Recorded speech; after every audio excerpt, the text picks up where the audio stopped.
Hello students, welcome to Prince civil service. स्वागत है आपका हमारा नेक्स्ट लेक्चर के अंदर। कल का जो लेक्चर आपने कवर किया है वो कौन सा था? वो था इंटीरियर ऑफ अर्थ। देखिए, इंटीरियर ऑफ अर्थ के अंदर आपकी और भी बहुत सी चीजें कवर करने वाली थी, जैसे कि मैं आपसे ये डिस्कस करता है कि सियाल, सीमा, फिर उसके बाद नीफे। लेकिन ये प्रॉब्लम ये है कि आपका ओल्ड क्लासिफिकेशन की फॉर्मेट में हो गया। ओल्ड क्लासिफिकेशन का मतलब यानी जब हम पहले अर्थ की स्टडी करते थे हम यही बोलते थे कि there are 3 layer of interior of earth, जिसमें सबसे पहले हो गया आपका मेंटल। सबसे पहले मेंटल क्या बात है, सबसे पहले आपका आता है क्रस्ट। क्रस्ट के बाद आता है आपका मेंटल, उसके बाद आता है कोर। कोर को हमने बेसिकली दो पार्ट्स में डिवाइड किया, एक है आपका इनर कोर, एक है आपका आउटर कोर। ठीक है, तो ये जो आपकी चीजें हैं, अगर पॉसिबल हो पाए तो मैं आपके लिए सेकंड पार्ट लेके जरूर आऊंगा। अदरवाइज इसकी जो इंपॉर्टेंस है और ये जहाँ पे इस टॉपिक का या फिर इस नॉलेज की रिक्वायरमेंट होगी, हम जब उस टॉपिक पे आएंगे उसके ऊपर डिस्कस कर लेंगे। सर कहाँ आएगी इसकी utility?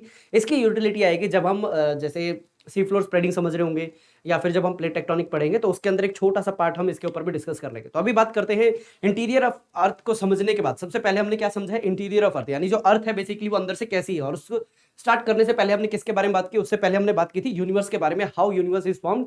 A very basic theory is that due to the big bang, means theory का नाम भी बिग बैंग है और इसके अंदर जो इवेंट हुआ है that is also big bang, क्योंकि इसके अंदर 4 फंडामेंटल फोर्सेस है, उनको हमने एक जगह पे कंडेंस कर दिया।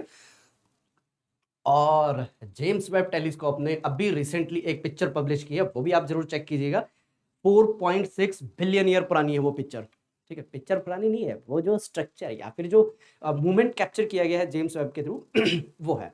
तो आज के हमारी अल्फ्रेड वेगनर के थ्रू जो प्रोवाइड की गई है आपकी थ्योरी, अल्फ्रेड वेगनर ने जो थ्योरी प्रोवाइड की थी वो 1912 में की गई थी। लेकिन देखिए 1912 की अगर हम बात कर रहे हैं तो थोड़ा सा हम ज्योग्राफी को कनेक्ट करते हैं किसके साथ? हिस्ट्री है।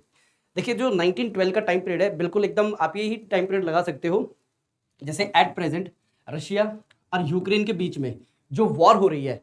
वॉर स्टार्ट आपकी प्रिसाइजली कब हुई है? 2022 में, इन 2022 इट वाज स्टार्टेड। क्या ये 2022 में ही स्टार्ट हुई है या उससे पहले भी कुछ यहाँ पे इंसिडेंट देखने को मिल गए थे?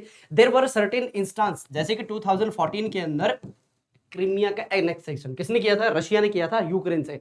उसके बाद यूक्रेन चाहता था कि I want to be the part of NATO, कि अगर फ्यूचर में रशिया कभी भी अटैक करे यूक्रेन के ऊपर तो हम किससे हेल्प ले सके? एंटायर जो नेटो ग्रुप है उससे हेल्प ले सके। सो ये तो था आपका आज का करंट। उसको हमने लिंक किससे किया है? पास से। और कौन से सब्जेक्ट के अंदर? ज्योग्राफी के अंदर। इसी को बोलते हैं interlinking. What does it known? इसी को हम क्या बोलते हैं? अरे इंटरलिंकिंग, यहीं पे ठीक रहेगा। इंटरलिंकिंग का मतलब क्या होता है? देखिए अभी मैं आपको टॉपिक पढ़ा रहा हूं अल्फ्रेड वैगनर। जो अल्फ्रेड वैगनर है आपका ज्योग्राफी का टॉपिक है, लेकिन जैसे ही कौन सी डेट आई 1912, तो हमने क्या किया? क्या हमारे को इससे रिलेटेड हिस्ट्री में कोई इवेंट पता है? यस, इससे रिलेटेड हिस्ट्री में इवेंट पता है, जिसको हम क्या बोलते हैं? वर्ल्ड वॉर 1 बोलते हैं। लेकिन सर वर्ल्ड वॉर 1 तो 1914 में स्टार्ट हुई थी। यस, 1914 में स्टार्ट हुई थी, लेकिन उससे पहले जो टेंशन थी वो पहले ही स्टार्ट हो चुकी थी और ये आपका 1912 में विजिबल था। एक होमवर्क है आपका, ये बता रहा है कि एक्चुअल में पब्लिश कब हुई है किसकी? वैगनर की थ्योरी। और वैगनर कौन थे? जर्मन थे। और फर्स्ट वर्ल्ड वॉर में एक्सिस और अलाइड पावर, उसके अंदर जर्मन कहाँ था? एक्सिस पावर में। अलाइड पावर कौन सी थी? ब्रिटेन हो गया, फ्रांस हो गया और यूएसए हो गया। ये क्या थी आपकी? अलाइड पावर थी। इन वर्ड्स को चूज करने के पीछे किसका हाथ था? ऑब्वियस सी बात है, जो कंट्रीज जीतेंगी किसी भी वॉर को वो अपने लिए अच्छे शब्द यूज करेंगे, राइट? तो अब सवाल ये आता है कि जब वैगनर ने 1912 के अंदर ये अपनी थ्योरी दे दी थी तो उससे 10 साल बाद क्यों, मींस 10 ईयर का टाइम क्यों लग गया लोगों के सामने इसके आने में? Because entire world was engage from 1914 to 1919, जिसको हम क्या बोलते हैं? वर्ल्ड वॉर का टाइम पीरियड बोलते हैं। Entire world was engage in world war के अंदर एंगेज था पूरा world. So because of that जो यहाँ पे वैगनर ने अपनी थ्योरी प्रेजेंट की थी उसके अंदर जो भी उन्होंने अजम्पशंस, एविडेंस और जो थ्योरी के सीक्वेंस उन्होंने शेयर किए थे, उनको लोगों तक आने में कितना टाइम लग गया? नियरली 10 ईयर के आसपास का टाइम लग गया। और इंग्लिश में ट्रांसलेशन होने में 2 साल और एक्स्ट्रा लग गए। ठीक है, तो ये तो थी आपके इंट्रोडक्शन अल्फ्रेड वैगनर की जो थ्योरी है, जो कि है कॉन्टिनेंटल ड्रिफ्ट थ्योरी। एक बार इसी को समझ लेते हैं। व्हाट डज कॉन्टिनेंटल ड्रिफ्ट का मतलब क्या होगा? देखिए सिंपल सा है। ये क्या है? एक रैंडम में स्ट्रक्चर बना रहा हूं। ये क्या हो गया? मेरा एक कॉन्टिनेंट मैंने नाम लिख दिया। अगर ये पूरी अर्थ में एक जगह से दूसरी जगह क्या करता है? मूव करता है। Let us suppose this is the specific direction where this particular continent is going to be move, या फिर यहाँ पे डिस्प्लेस होने वाला है। अब ये जो कॉन्टिनेंट डिस्प्लेस होगा, ये मूव हुआ है कि नहीं हुआ? इसी के लिए हमने क्या वर्ड यूज कर लिया? ड्रिफ्ट, यानी सरकना, यानी कि अपनी जगह से हिलना। और कौन हिल रहा है? कॉन्टिनेंट हिल रहा है। और किसने बताया? मीन्स जिस पूरे पैटर्न के थ्रू इसको बताया गया है वहां पे हमने क्या लिख दिया, थ्योरी दी गई है। क्या ऐसा एक्चुअल हुआ है, प्रूव कर सकते हैं इसको? नहीं, हम सिर्फ एविडेंस के बेस पे, सर्टेन अजम्पशंस के बेस के ऊपर हम ये कह रहे हैं कि जो कॉन्टिनेंट है इस जगह से दूसरी जगह मूव हुआ है। तो इसलिए पूरी जो ये कंसेप्ट है उसका क्या नाम हो गया, कौन मूव हो रहा है, कॉन्टिनेंट। और मूव के लिए क्या वर्ड यूज किया यहाँ पे, ड्रिफ्ट। ड्रिफ्ट का मतलब होता है खिसकना, यानी कि मैं बिल्कुल ऐसे धीरे धीरे ऐसे ऐसे अगर मूव करूं, मतलब 1 साल में 1 सेंटीमीटर अगर मैं मूव करता हूँ, क्या आपको मैं कभी हिलता हुआ देखूंगा? मैं तो ऐसे खड़ा हो गया, आप बोलोगे सर पढ़ाने आए थे पढ़ाओ, आप तो पॉज हो गए, फिर आप बार बार चेक करोगे कहीं नेट तो खत्म नहीं हो गया या सर ही रुक गए, सर ही रुक गए थे। तो ये क्या हो गया, ड्रिफ्ट का मतलब ये होता है बहुत ही स्लो स्पीड के अंदर कोई मूव करे, कोई कौन, कॉन्टिनेंट मूव करेगा। तो इसलिए पूरी थ्योरी का नाम क्या होगा, कॉन्टिनेंट ड्रिफ्ट थ्योरी। और यहाँ पे हमने इंट्रोडक्शन में क्या पढ़ा है, इंट्रोडक्शन के अंदर हमने बेसिकली यही समझा है कि ये 1912 के अंदर कंसेप्चुलाइज कर ली गई थी, बट 10 साल लग गए थे इसको लोगों के सामने आने में because of the world war. World war के अंदर जो जर्मनी था वो कौन सी पावर में था, एक्सिस पावर में था। और जो अलाइड पावर है, 1 मिनट लैग आ रहा है क्या, नहीं ठीक है। सो जर्मनी किसके पास था, एक्सिस पावर में था। और अलाइड पावर में कौन था, जीतने वाले। जीतने वाले कौन कौन थे आपके, यूएसए हो गया, और कौन था, और कौन था, और कौन था, अभी जस्ट 2 मिनट पहले बताया, रिकॉल करो जल्दी।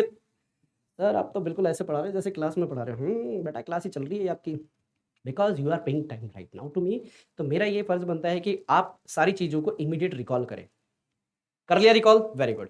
तो एक बार बात करते हैं कि क्या वो पहले पर्सन थे जिन्होंने इसकी बात की थी कि भाई जो कॉन्टिनेंट है एक जगह से दूसरी जगह मूव होता है। No, he was not the first person who said that कि आपका कॉन्टिनेंट मूव होता है। अब सवाल ये आता है, he was not the first person, then why we are referring his particular theory by the name of Wegener. हम वैगनर की थ्योरी क्यों पढ़ रहे हैं, एफबी टायलर जो उनसे 4 साल पहले ये सारी चीजें बता चुके थे कि कॉन्टिनेंट मूव हो रहे हैं, हम वो थ्योरी क्यों नहीं पढ़ रहे? आंसर ये आता है कि जो इन्होंने अजम्पशन और जो इन्होंने एविडेंस शो किए थे ना अपनी थ्योरी को प्रूव करने के लिए, एफबी टेलर 1908 के अंदर जब उन्होंने प्रेजेंट की थी वो प्रूव नहीं कर पाए।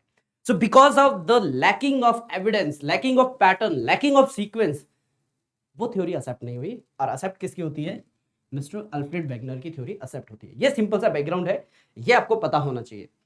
क्या आपसे कोई पूछे that Wagner was the first person who suggested that entire continent move from one place to another place, क्या वैगनर पहले थे? नो, वैगनर से पहले भी ये बताया जा चुका था। एग्जाम्पल के तौर पे आप बता सकते हैं जो एफबी टाइलर हैं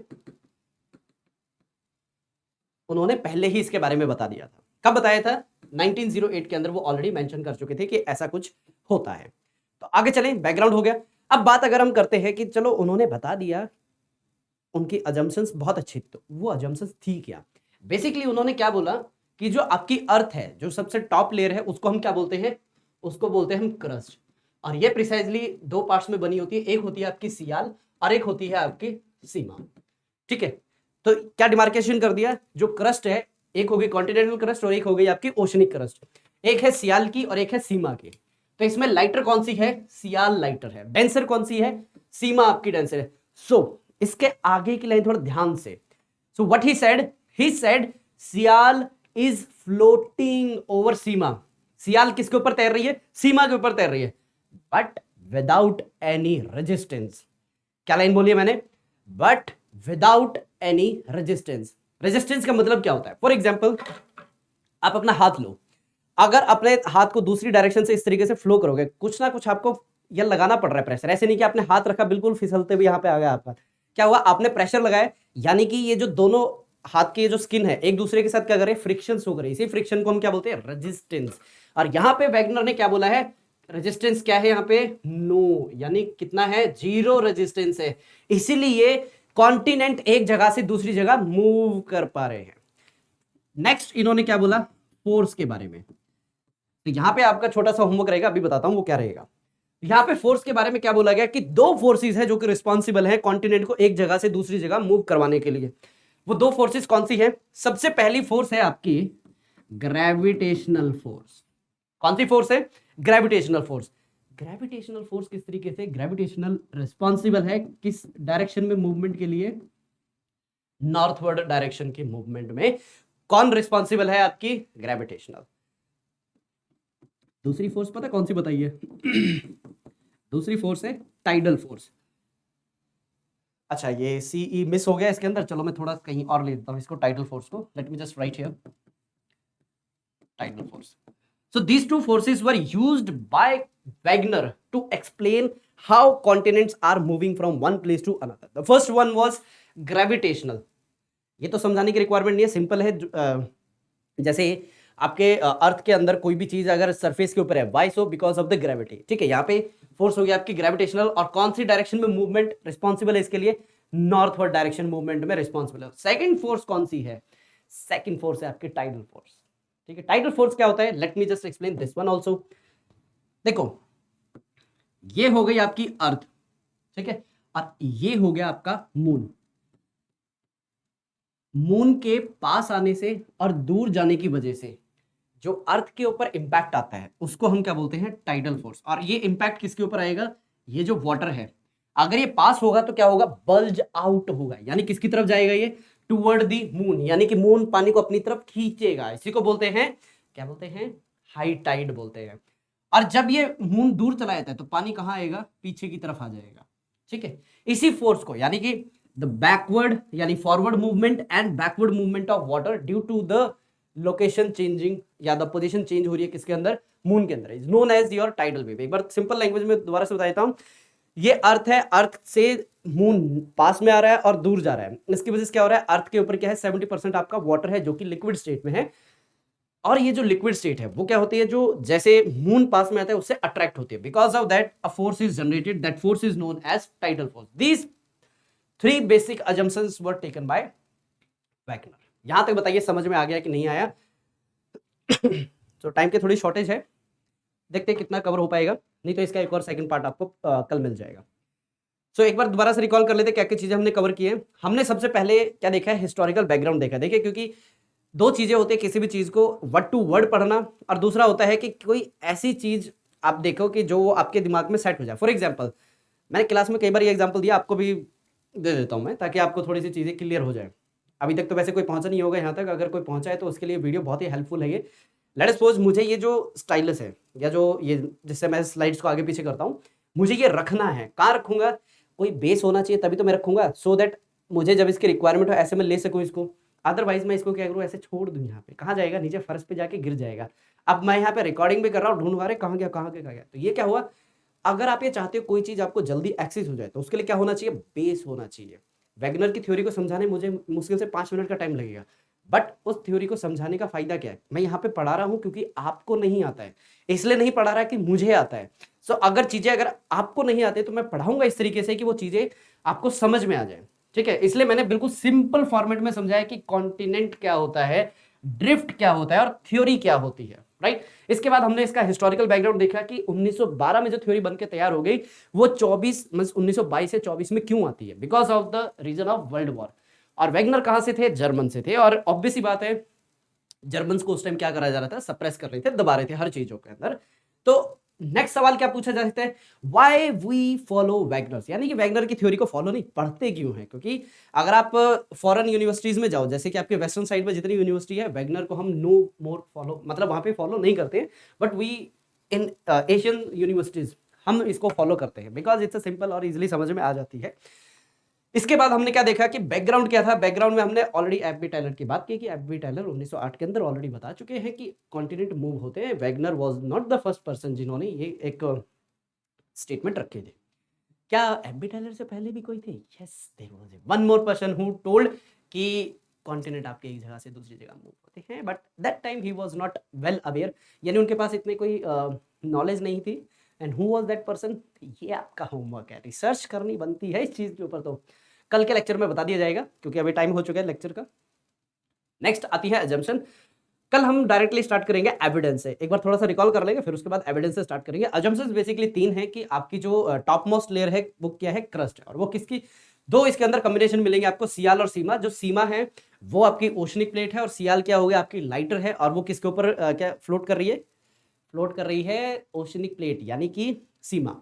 और कौन फ्लोट कर रही है? सियाल यानी कि कॉन्टिनेंटल प्लेट। और ये जो कॉन्टिनेंटल प्लेट है ये लाइटर है, तो बिकॉज ऑफ दैट इनके अंदर जो रेजिस्टेंस है वो क्या है? जीरो। जीरो रेजिस्टेंस है, इसकी वजह से फ्रीली मूव कर रहे हैं। अब इनको फोर्स कौन कर रहा है, यानी कि इनको पावर कौन दे रहा है? उसके लिए आपकी दो फोर्स आती है, एक है आपकी ग्रेविटेशनल फोर्स और दूसरी है आपकी टाइडल फोर्स। टाइडल फोर्स के बारे में अभी देखें, जब मून अर्थ के पास आता है और दूर जाता है, किसके ऊपर इंपैक्ट पड़ता है? इंपैक्ट पड़ता है वाटर के ऊपर। आपकी हाई टाइड, लो टाइड, नीप टाइड, इस तरीके से अलग अलग टाइड्स बनती है। ये होती क्या है ये भी कभी डिस्कस करेंगे, ठीक है। टाइटल के लिए ऊपर भी अलग से एक वीडियो बना के आपको प्रोवाइड कर देंगे, ताकि जो आपकी क्लियरिटी है किसी भी कंसेप्ट से रिलेटेड एकदम क्लियर हो जाए। तो ये अजम्पशंस थी आपकी। नेक्स्ट हम क्या पढ़ने वाले हैं, नेक्स्ट हम पढ़ेंगे कि what was the actual sequence. Sequence से पहले हम ये देखेंगे कि एविडेंस क्या क्या दिए, ठीक है। एविडेंस से पहले सीक्वेंस देख लेते हैं ताकि आपको थोड़ा सा और क्लियरिटी मिल जाए कि इंडिया पहले किसका पार्ट था, the land which is known as Gondwana. और जो वर्ड गोंड आया है वो इंडिया के अंदर एक ट्राइब है गोंड, उससे ये नाम आया है गोंडवाना लैंड, यानी वो लैंड जिसके ऊपर गोंड ट्राइब रहती है, राइट। सो आज के लेक्चर के लिए इतना ही, मिलते हैं आपसे नेक्स्ट लेक्चर के अंदर इसी के सेकंड पार्ट के साथ। और टिल देन अगर कोई भी जो यहाँ पे क्वेश्चन पूछे वो मिलते नहीं है आपको, तो आप नीचे कमेंट में मेंशन कर दीजिएगा सर उसका क्वेश्चन जो आपने क्वेश्चन पूछा उसका आंसर नहीं मिला, तो हम आपको नेक्स्ट वीडियो के अंदर उसका आंसर भी प्रोवाइड कर देंगे। प्रिसाइजली मैं आपको प्रोवाइड कर ही देता हूँ हर वीडियो के अंदर, फिर भी अगर माइंड से स्किप हो जाए तो नीचे आप मेंशन कर दीजिएगा, ठीक है। सो पढ़ते रहिए, बढ़ते रहिए मेरी तरफ से, तब तक नमस्ते।